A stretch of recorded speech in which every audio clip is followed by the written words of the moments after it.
Ce monsieur, parent d'élève, vient de s'arrêter devant les étalages d'un bouquiniste et pour cause, il a aperçu le livre de mathématiques Siam qui figure sur la liste des fournitures de son fils.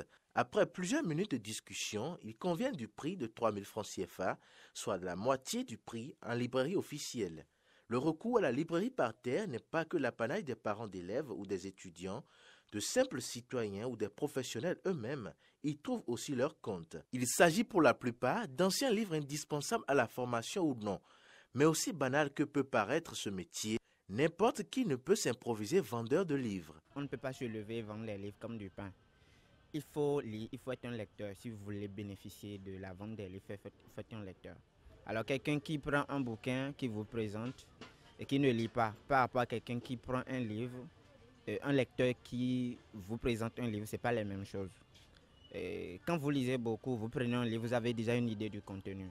Et quand vous présentez ça à votre client, franchement, vous lui faites toucher du doigt le contenu. Il a envie d'acheter tout de suite.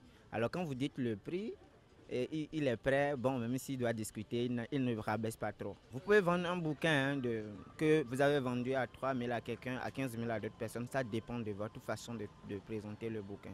Installés un peu partout sur les trottoirs de la ville, les livres sont disposés soit sur des étalages, soit sur des toiles, à même le sol. On y trouve parfois des livres tout neufs ou d'autres déjà utilisés par d'autres étudiants, mais toujours à moindre coût et accessibles à toutes les bourses, comparativement aux librairies officielles. Ils sont nombreux à venir payer des livres chez nous. Et puis nos prix ne sont pas trop hauts. On essaie de les comprendre, on essaie de discuter et on les laisse nos livres à de prix bas. Pour cela, je peux répondre qu'ils nous préfèrent. Ils aiment être avec nous. Et on leur permet aussi de discuter. Et tout ça, et ça crée une certaine harmonie. Et je pense qu'ils nous préfèrent. Les gens nous préfèrent. Pourquoi? Parce que le prix de la librairie, c'est divisé par 3 ou divisé par 4, par exemple, par rapport à un livre ici. Vous voyez? Alors, l'autre chose, c'est que vous allez trouver des livres ici chez nous que vous n'allez plus jamais trouver à la librairie. Ils ont dépassé ça. Alors que c'est des livres auxquels les gens font recours. Vous voyez?